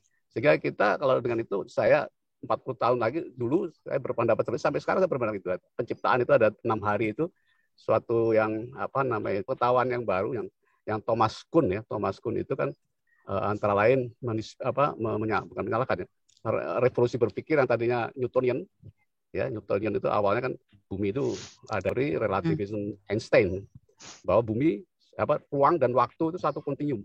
Nah, itulah penciptaan. Kalau kita hubungkan lagi dengan teologi teologi dalam arti yang universal. Waktu dan ruang itu suatu yang diciptakan oleh Allah Subhanahu wa taala. Itu satu case saja itu. Kemudian juga saya mengambil Iqbal, keturunan Islam. Nah, saya yakin apa yang disebut Islam dari Iqbal itu adalah yang suatu yang universal tadi. Bukan Islam eksklusif ya. Saya Islam, kamu bukan. Tapi Islam dimanapun ilmu pengetahuan itu kalau kita tarik kebenarannya, kalau dia pasti suatu kebenaran yang mutlak, yang juga keislaman gitu, yang keadilan dan sebagainya ya.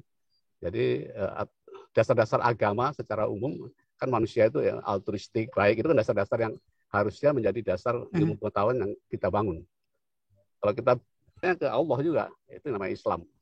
Kalau belajar ini tumbuh-tumbuhan itu akhirnya ke Allah. Nah, sekarang kan enggak. Kalau kita kan dari barat belajar biologi artinya Darwinisme, manusia dari monyet. Semua agama. Enggak tahu saya membantah apa enggak, Bu. Itu aja, Bu. Ya, membantah sedikit. Harus belajar lagi. Ya, silakan Bu Novi. Kebagian membantah ini. Ya. Mungkin ada beberapa poin ya yang saya lihat di sini.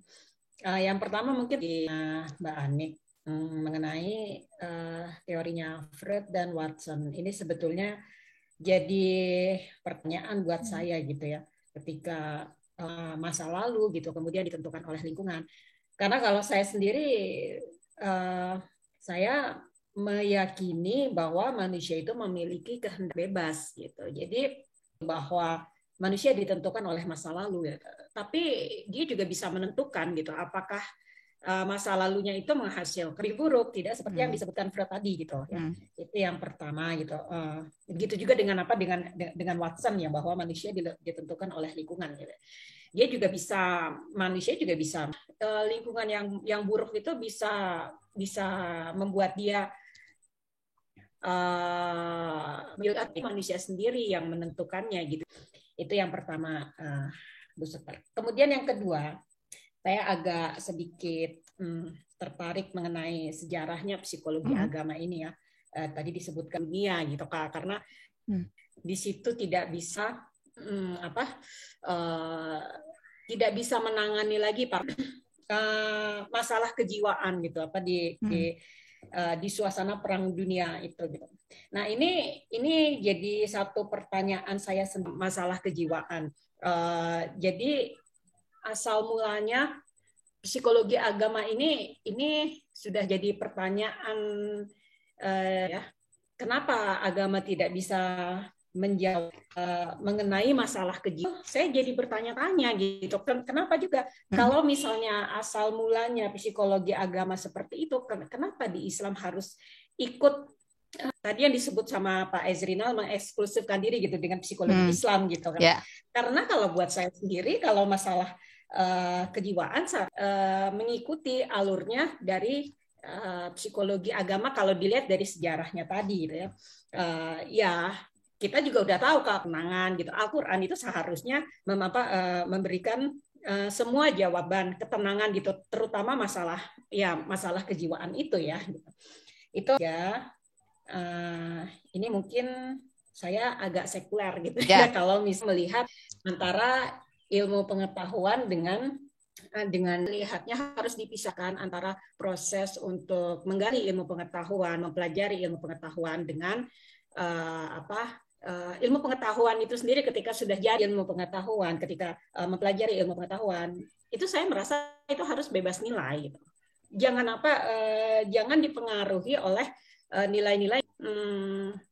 Mungkin ini disebut tadi ya yang di dalam makalah Ibu Sekar, kalau ada trauma gitu pada kegelapan gitu, bagaimana gereja mendominasi sehingga ilmu pengetahuan tidak berkembang gitu.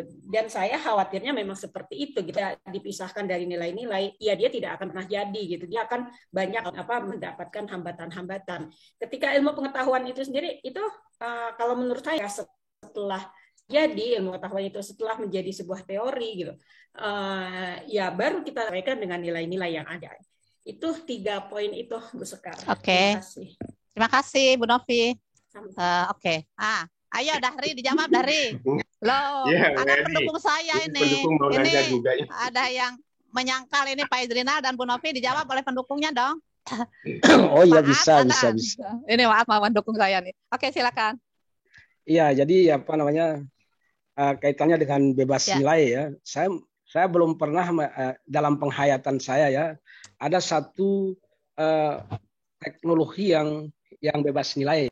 Selalu saja ada dikaitkan dengan satu nilai tertentu yang melahirkannya itu ya. Misalnya ya, kalau kita lihat misalnya pesawat terbang misalnya kan, dia katakan itu, tapi tetap saja dia ada satu nilai yang tidak boleh misalnya dilanggar ya dalam pembuatan itu. Misalnya ada nilai-nilai apakah itu sifatnya nilai yang sifatnya sebagai ya dalam membuat misalnya kabin dan lain sebagainya, itu kan ada nilai-nilai tertentu. Apakah itu bentuknya nilai estetik atau nilai apalah, tapi pasti itu ada nilai yang terkait. Kalau kita lihat misalnya di Barat itu misalnya dikatakan bebas nilai, kenapa mereka kok misalnya begitu takut kepada misalnya kepada Islam misalnya ya, dengan berbagai kerangka pikir fobia, mestinya ya mereka kan melihat hal-hal yang positif gitu dari Islam misalnya. Tapi karena mereka itu ada nilai yang terbawa oleh mereka, maka itulah ya. Jadi liberal itu hanya untuk mereka memandang, tetapi tidak terkait dengan pemikiran-pemikiran lain. Jadi saya termasuk orang yang, katakanlah kita di Indonesia ini ya, setiap apapun itu nilai. Itu yang saya hayati dari, ya mungkin karena saya bukan orang akademisi ya, tapi sebagai orang yang birokrasi ya, melihat secara pendek. Oke, terima kasih. Saya tanya dulu, Noval, ini sampai jam berapa? Kita diberi waktu sampai jam berapa? 11.30, Prof. Oke. 30 menit lagi berarti ya. Baik. Terima kasih, Maat. Anda sudah menjadi pendukung saya dan sudah menyampaikan dukungannya. Ardi hilang, ini Ardi ya? Oh, Ardi masih. Ardi, Dahri, Mbak Wiwi masih mau menambahkan dukungannya? Gimana, Dahri? Jangan senyum-senyum terus, Dahri. Oke. Mau menambahkan nggak? Ini semuanya takut kalau sama Pak Ezrinal, kayaknya Pak Ezrinal. Jadi dia nggak mau jawab ini. Saya kok dengar nama Pak Ezrinal, kayaknya saya familiar sekali ya. Bapak dulu seangkatan Pak Taufik dan Pak ya? Ditutup itu mikrofonnya masih ditutup. Pak Taufik Rasen itu adik kelas saya di teknik kimia dulu. Kayaknya memang familiar namanya, tapi saya lupa. Saya ingat-ingat kapan saya mendengar nama. Sama-sama Taufik. Teknosofi ya. Oke, baik. Ya berarti itu kumpulan orang-orang hebat itu teknosofi itu. Ya, oke. Orang-orang jenius ya. Oke. Saya akan jawab semampu saya, Pak Ezrinal dan Bu Novi. Ya, yang pertama Ya, sebenarnya Bapak tidak bahwa menyanggah salah satu aliran yang saya sampaikan, iya, tapi tidak menyanggah secara secara diametral dan keseluruhan dari yang saya sampaikan. Oke, sebenarnya Bapak dengan saya sama Pak dalam pengertian Islam inklusif ya.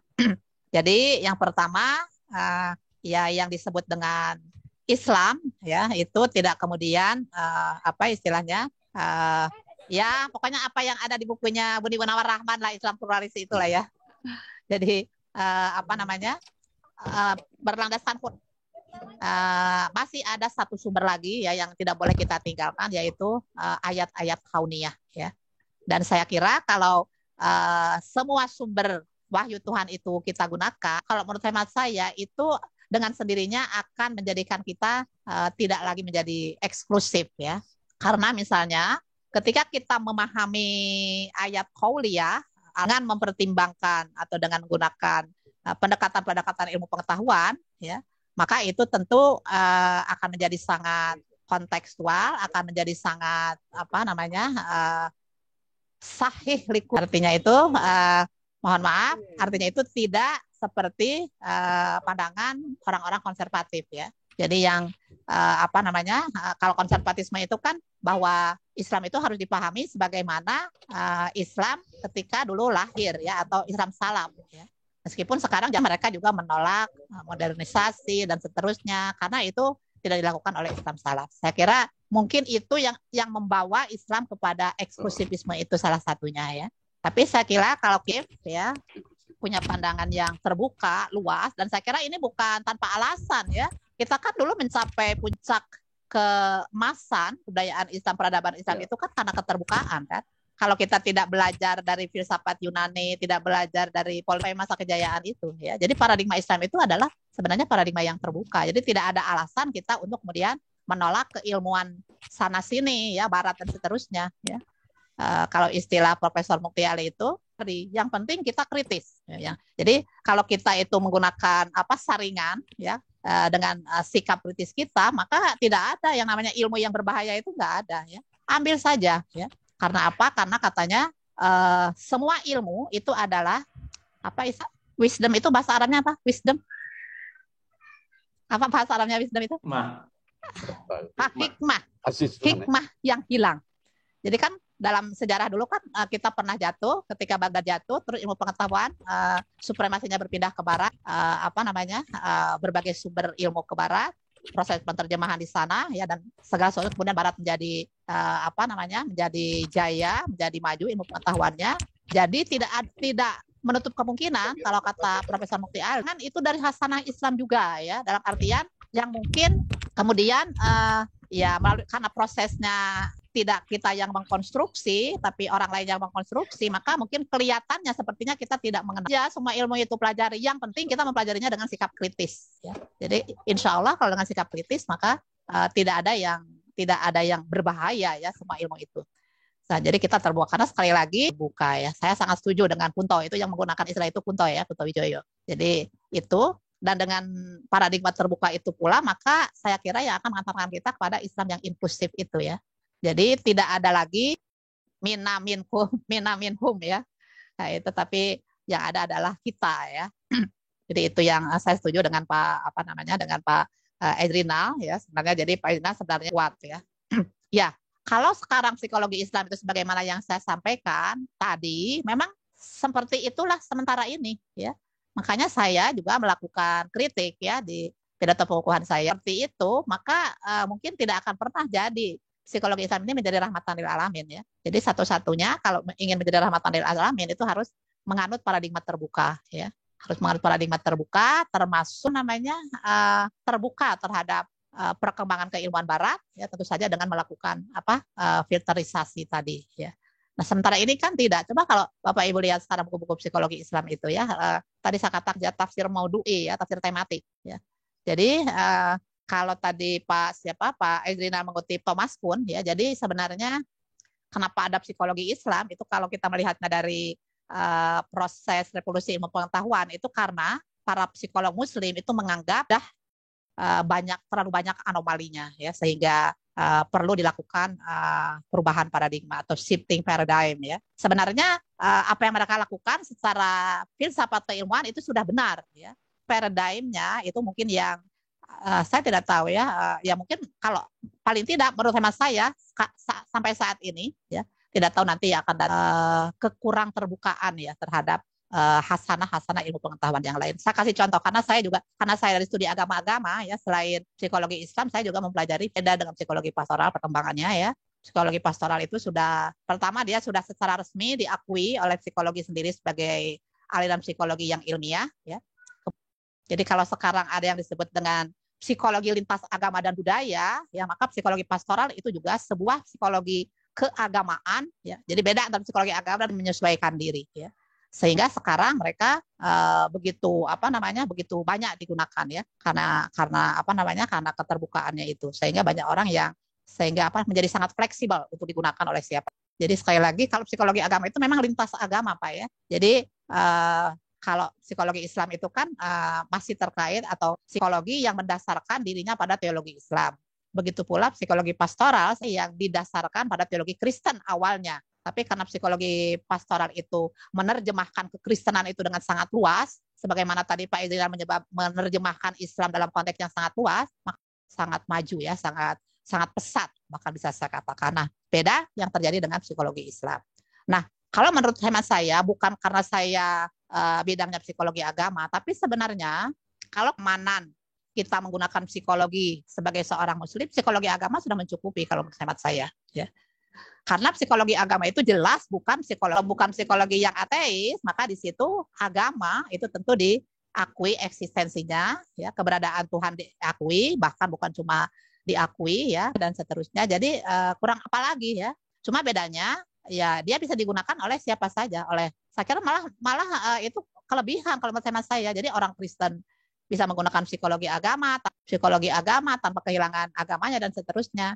Jadi kalau menurut hemat saya sebenarnya psikologi agama pun sudah cukup ya kalau kita hanya ingin menjawab Sigmund Freud ya dalam pengertian sangat teistik ya kalau menurut hemat saya. Sekali lagi bukan karena saya bidangnya psikologi agama ya.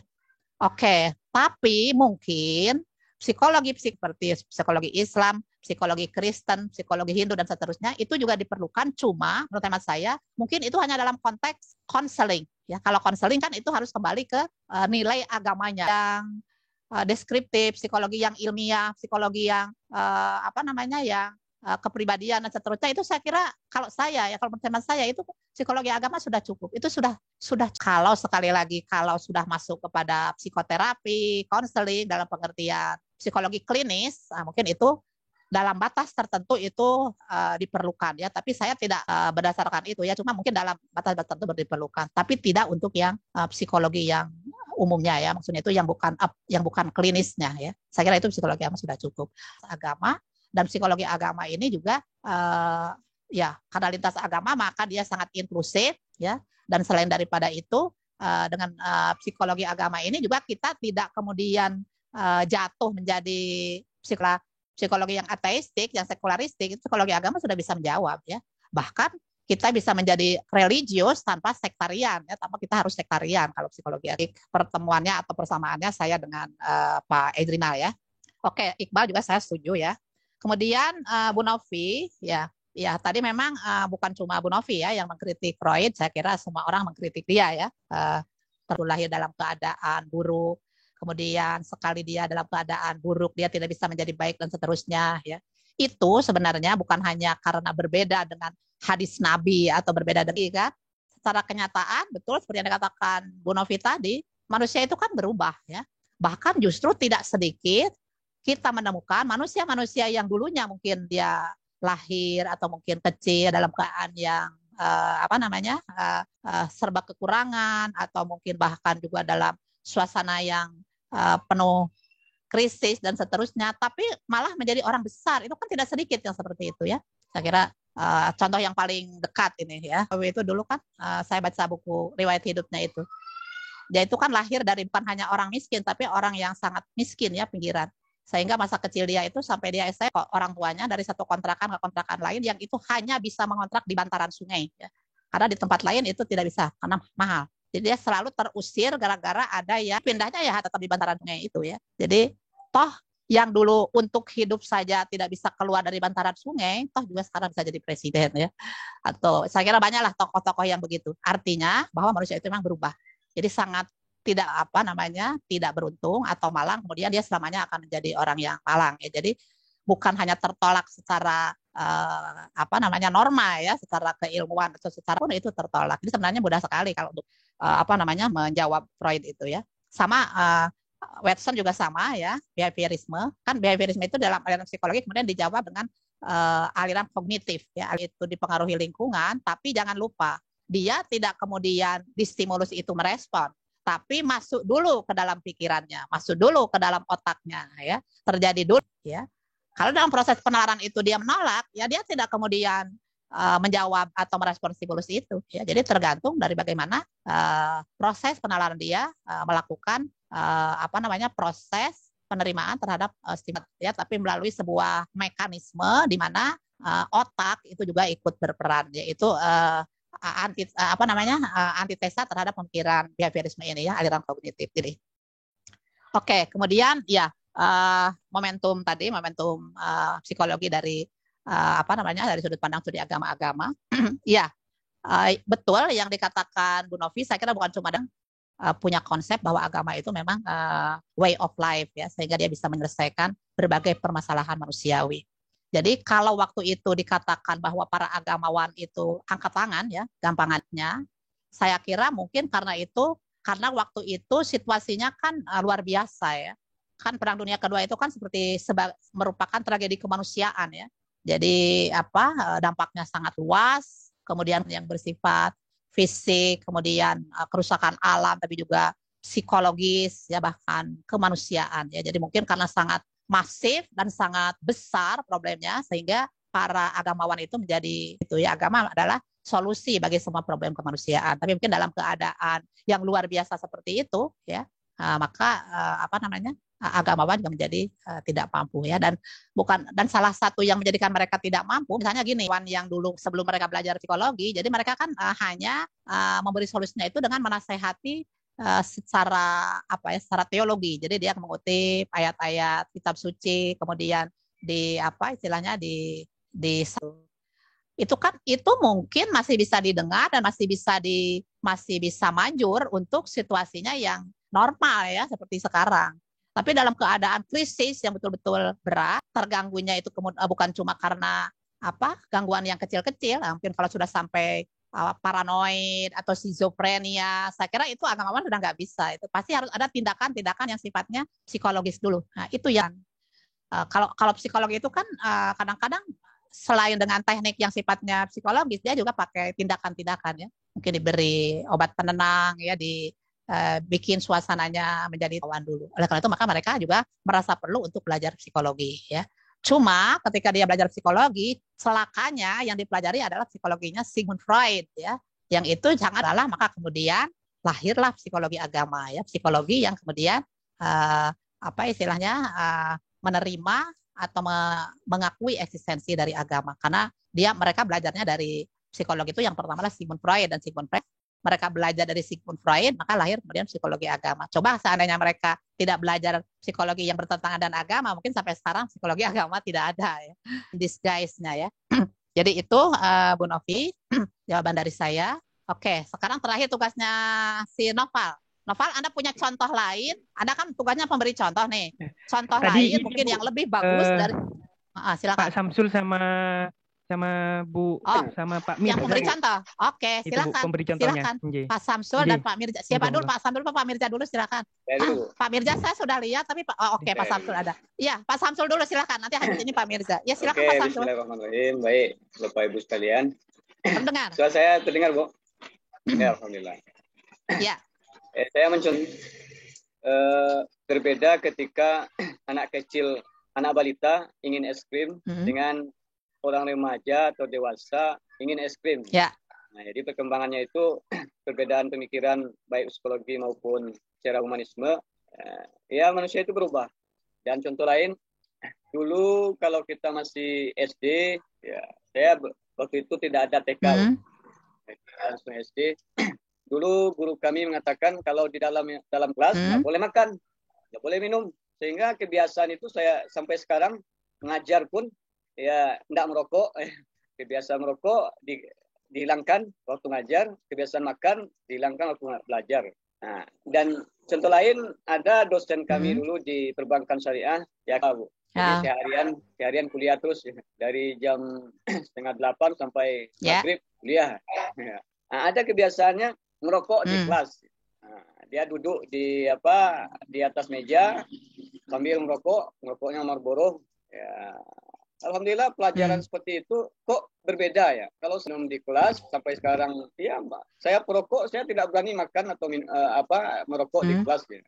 Baik waktu sekolah, kuliah, mengajar pun saya tidak berani untuk merokok atau makan dan minum. Ya. Kecuali ya itu heran saya melihat dosen saya itu. Nah ini contoh-contoh seperti ini ada seperti Ibu katakan tadi Pak Jokowi seperti itu pindah-pindah ya memang kemungkinan berlawanan nanti tidak mau pindah itu kan.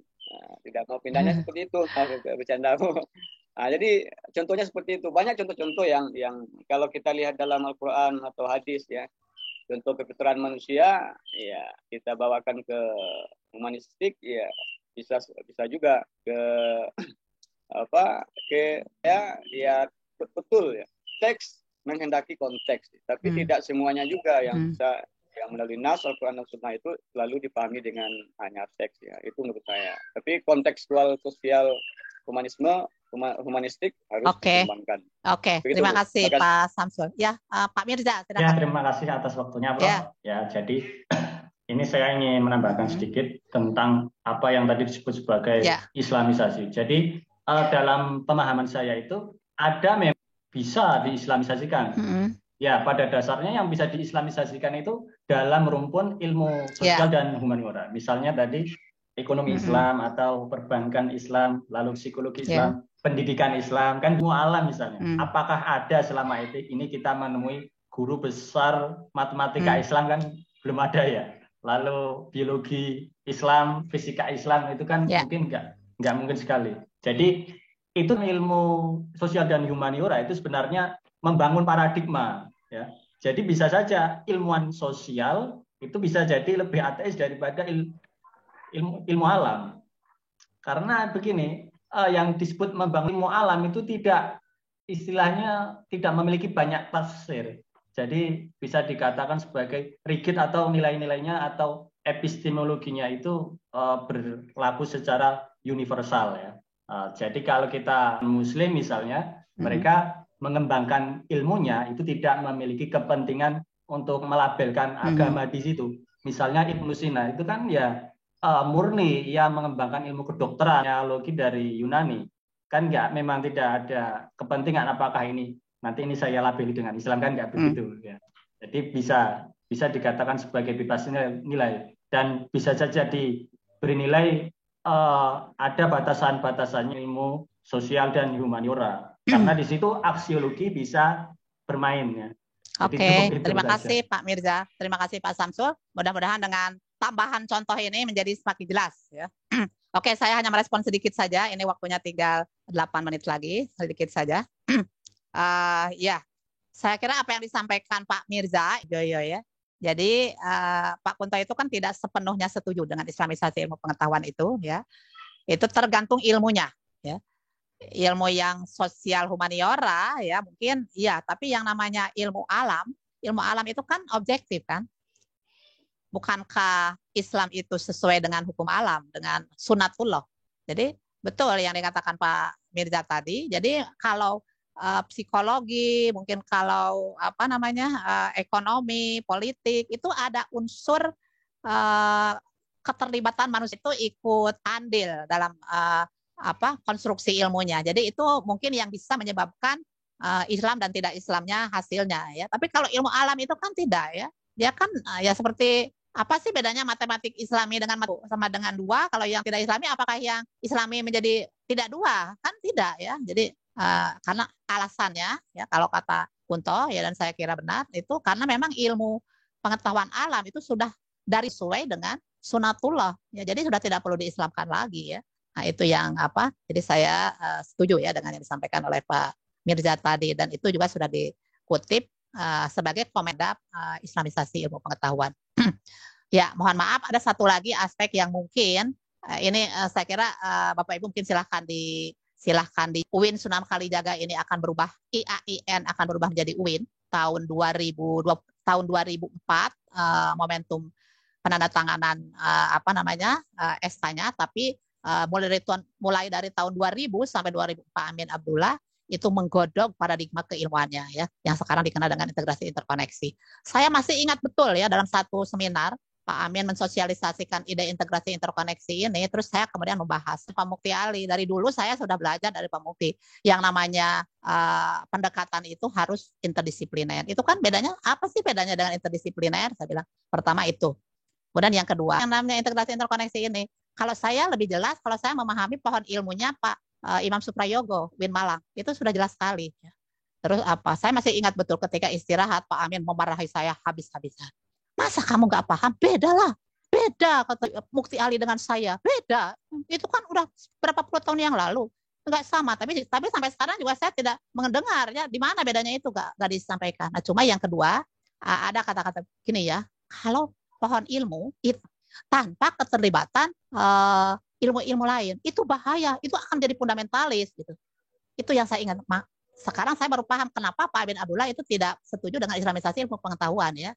Rupanya mungkin karena kecenderungan akan potensial untuk menjadi fundamentalis mungkin ya. Jadi jangan saya hanya ingin mengatakan jangan sekali-kali menyamakan Islamisasi ilmu pengetahuan dengan integrasi interkoneksi, itu menolak keras gitu ya. Jadi saya dulu sampai dimarahi betul. Seumur hidup baru pertama itu saya dimarahi Pak Amin Abdullah ya. Tapi alhamdulillah dimarahinya di belakang panggung ya. Ya karena saya anaknya jadi saya ditegur betul itu. Dulu ini tuh baru. Nah, terus yang satu lagi yaitu jadi ada orang yang menyamakan kan integrasi interkoneksi ini juga salah satu upaya Islamisasi, itu ternyata Pak Amin Abdullah sendiri itu menolak ya. Oke, jadi sekalian yang bisa saya sampaikan, sekali lagi mohon maaf kalau saya mungkin tidak sesuai dengan yang Bapak Ibu harapkan, karena saya tidak berbicara filsafat ya, tapi cuma karena sekali lagi saya bukan sarjana yang paham filsafat by training ya. Yang by training itu ada Pak Ardi, ada Pak Dahri, Pak Iqbal, Pak Faiz, itu apa ya namanya? Saya hanya belajar filsafat itu karena saya suka aja ya. Makanya saya menerjemahkan KPFI itu P-nya itu pencinta kalau bagi saya. Jadi kelompok filsafat Islam ya. Baik, itu saja, kurang lebihnya mohon maaf. Saya kembalikan waktunya kepada moderator Saudara Nova, dan saya akhiri. Akhirul kalam. Wassalamualaikum warahmatullahi wabarakatuh. Matur sembah nuwun Prof atas luasnya dan dalamnya tadi tentang tentang psikologi agama, banyak sekali ya, bahkan ini sampai tiga halaman saya cari. Sempat kelupaan Prof, closing statement dari Prof sendiri dari materi ini apa Prof kayak gitu? Ya, closing statementnya apa ya? Mungkin jadilah kita manusia-manusia yang religius tanpa harus sektarian, seperti yang dikatakan Pak Edrinal tadi. Religius tapi tidak usah sek. Oke, matur sembah nuwun Prof. Wah, itu saja mungkin ini. Marilah kita tutup dengan bacaan hamdalah bersama-sama. Alhamdulillahirrahmanirrahim. On time ya, persis jam 11.30. Pas. Oke. Punten ya. Pak Muhammad Hamim, mungkin kalau ada waktu nanti kan ada pertemuan lagi bisa ditanyakan untuk pertanyaannya karena memang waktunya udah pas. Oke. Itu semuanya. Prof, saya pamit ya. Assalamualaikum warahmatullahi wabarakatuh. Waalaikumsalam. Mohon maaf segala kekurangannya. Ya. Salam sehat selalu. Iya, sayang banget. Oke. Halo Pak Dari. Halo. Halo Pak. Gimana itu di? Kita tunggu lah. Ada ya. Ya. Ya ini lebih liang nggak muncul. Iya.